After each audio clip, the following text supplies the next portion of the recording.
हमारी इस वीडियो का टॉपिक है top 5 mistakes to avoid in live sports broadcast.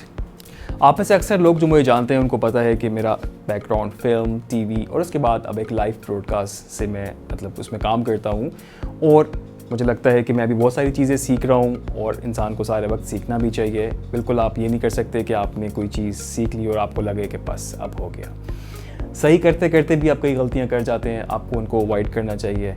और आने वाले नए जो एस्पायरिंग प्रोफेशनल्स हैं जो इस फील्ड में आना चाहते हैं उनको मैं चाहता हूँ कि ये मिस्टेक्स बताऊँ। तो इन टॉप 5 रीजंस को अवॉइड करके आप अपने लर्निंग का आपका जो प्रोसेस है या फिर आपकी जो कैरियर की ग्रोथ है उसमें आपको काफ़ी फ़ायदा हो सकता है। Mistake number 1, poor planning and preparation. मेरा ख्याल से हमने हमेशा से जब भी एक वर्क फ्लो या फिर एक प्रोसीजर की बात की है तो हमने प्री प्रोडक्शन को काफ़ी फोकस किया उसमें। ऑल्दो मेरी फील्ड पोस्ट प्रोडक्शन है, लेकिन मुझे उसकी इम्पोर्टेंस का पता है कि जितनी बेहतर प्री प्रोडक्शन या फिर आपकी प्लानिंग और प्रिपरेशन होगी उतनी ही बेहतर आपकी आउटकम होगी और उतना ही आप एक ऑर्गेनाइज तरीके से उस पर काम कर सकेंगे। नहीं तो अगर आप बीच में अपने काम के बीच में फ्रस्ट्रेट रहने लगें या फिर आप उस तरीके से उस चीज़ पे ओवरकम ना कर सकें तो आपकी एंड प्रोडक्ट पे उसका इम्पैक्ट होगा जो कि बिल्कुल ख़राब हो सकती है।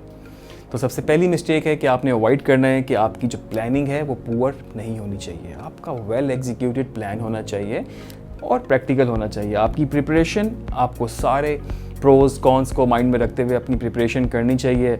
बेशक आप उस प्रोडक्शन को लीड कर रहे हैं या फिर आप एक एज एन क्रू मेंबर काम कर रहे हैं, आपको अपने अपने रोल के हिसाब से अपनी चीज़ों को प्रिपेयर करना चाहिए। जब भी कोई लाइव ब्रॉडकास्ट का इवेंट होता है तो उसकी प्लानिंग काफ़ी टाइम पहले से शुरू हो जाती है और जब आपका इवेंट करीब आता है तो उस वक्त आप प्रैक्टिकली उन चीज़ों को इम्प्लीमेंट कर रहे होते हैं। मिसाल के तौर पे इक्विपमेंट की पोजीशन कहाँ पर है, आपकी स्पेस कहाँ पर है, किस तरीके से आपकी पैचिंग होगी, टेक्निकल कम्युनिकेशन, ये सारी चीज़ें उसमें इन्वॉल्व होती हैं। तो आपकी प्लानिंग अच्छी होनी चाहिए और आपको अवॉइड करना चाहिए कि आप अपनी पुअर प्लानिंग की वजह से अपने एंड प्रोडक्ट को सफ़र ना करें।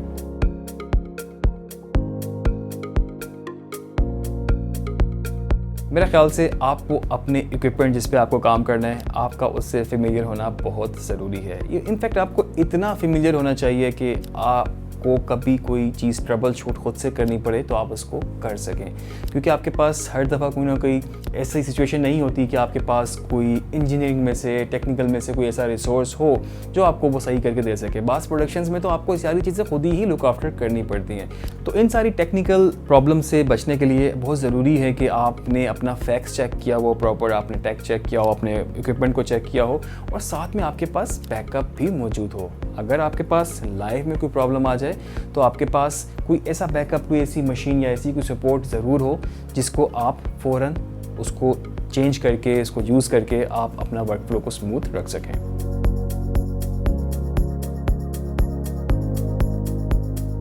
एक और मिस्टेक है अपने क्रू के बारे में ना जानना।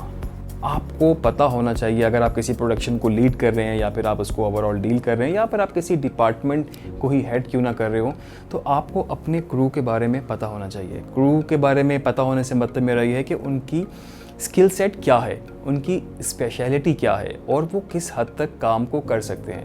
मिसाल के तौर पे अगर मैं वीडियो एडिटिंग में बात करूं तो स्पोर्ट्स के अंदर ही इतनी डिवीजन्स हैं। कोई आपके पास ऐसे एडिटर्स हैं जो कि सिर्फ हाइलाइट्स बना सकते हैं, कुछ ऐसे हैं जो कि आपके पास क्राफ्ट एडिटिंग करते हैं जो ओपनर्स, क्लोजर्स या फिर फीचर्स बना सकते हैं, कुछ ऐसे हैं जो सिर्फ डिजिटल के लिए ट्रेंड हैं और उनको पता है कि शॉर्ट क्लिप्स किस तरह से बनने हैं या फिर ट्रेंडिंग वीडियोज़ किस तरह से आपको करनी है। तो हर एक की अपनी अपनी स्पेशलिटी है और as being a crew leader या फिर मैनेजर आपको ही डिसाइड करना है कि किस क्रू को कहाँ यूटिलाइज़ करना है। अगर आपको उनके स्किल सेट का अंदाज़ा नहीं होगा तो ऑब्वियसली उसका इम्पैक्ट जो है आपके प्रोडक्ट पर आएगा और जो आपका फाइनल प्रोडक्ट होगा वहाँ पर उसमें ऑब्वियसली उसकी क्वालिटी अच्छी मेंटेन नहीं रहेगी। तो आपको अपने क्रू के बारे में पता होना चाहिए और ये इसलिए भी ज़रूरी है कि अगर कोई नया क्रू बीच में इन्वॉल्व है और आपने उसको नोटिस कर लिया है कि इसने ये काम अच्छा किया है या ये बुरा किया है, तो नेक्स्ट कमिंग प्रोडक्शंस में आप उसको उस रोल में रख सकते हैं या फिर आप उसको अवॉइड कर सकते हैं। आपके पास दोनों ऑप्शंस मौजूद हैं। मैंने जितनी भी इंटरनेशनल प्रोजेक्ट्स किए हैं उसमें मैंने इस चीज़ को बिल्कुल माइंड में रखा है कि जो भी हायर मैनेजमेंट होती है उनको एक एक क्रू का पता होता है, उनको पता होता है कि किस क्रू ने कौन सा काम किया है और क्या उसकी स्पेशलिटी है, कहाँ पर उसको यूटिलाइज़ कर सकते हैं। तो ये चीज़ बहुत ज़रूरी है और ये भी मुझे लगता है कि बड़ा इंपॉर्टेंट फैक्टर है कि आपकी जो प्रोडक्शन है, हर बंदे को अपना रोल पता होगा तो उतनी ही आपकी प्रोडक्शन बेहतर होगी।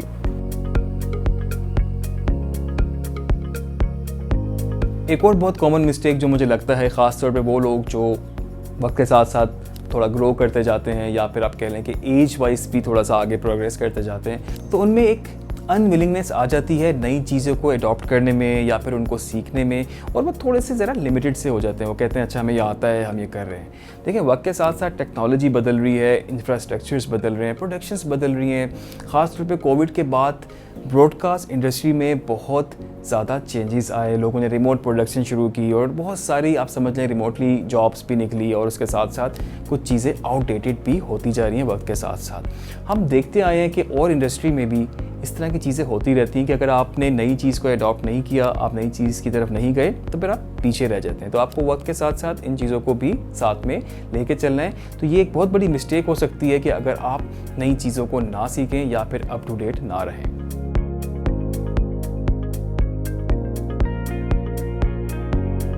एक और मिस्टेक जो कि मुझे लगता है सबसे बड़ी मिस्टेक, वो है टाइम मैनेजमेंट। अगर आप टाइम मैनेजमेंट नहीं कर सकते तो ब्रॉडकास्ट इंडस्ट्री आपके लिए नहीं है, क्योंकि इसमें आपके पास सेकंड्स का ही मार्जिन होता है कि आपने डिसीजन लेना है, आपने राइट डिसीजन लेना है और आपने क्या कमांड देनी है, जिसके हिसाब से आपका जो नेक्स्ट मूव है वो एग्जीक्यूट होता है। तो टाइम मैनेजमेंट बहुत ज़रूरी है। आपका वेन्यू पे टाइम पे पहुंचना, आपके टाइमली चीज़ें इंस्टॉल करना, आपका टाइम पे सारा काम डिलीवर करना, एक हर चीज़ एक स्ट्रक्चर के हिसाब से चल रही है और उसमें रहने के लिए बहुत ज़रूरी है कि आपकी टाइम मैनेजमेंट बहुत बेहतर हो। आपको इसको 100% अवॉइड करना चाहिए। अगर आप जितने मर्ज़ी आप में स्किल है, जितने मर्ज़ी आप में टैलेंट है, अगर आपकी टाइम मैनेजमेंट सही नहीं होगी तो मेरा ख़्याल से आप लाइव ब्रॉडकास्ट इंडस्ट्री में एक्सेल नहीं कर सकते। लास्टली मैं आपसे यही कहना चाहूँगा कि इन सारी मिस्टेक्स को अवॉइड तो आपने करना ही है, लेकिन आपने इनसे सीखना भी है। मेरा ख़्याल से जितना बेहतर आप मिस्टेक से सीखते हैं या फिर उनको ओवरकम करके, ट्रबल शूट करके जो आप जितना आप सीखते हैं, वो शायद कोई आपको बुक या कोई कोर्स या कोई लेक्चर नहीं सिखा सकता।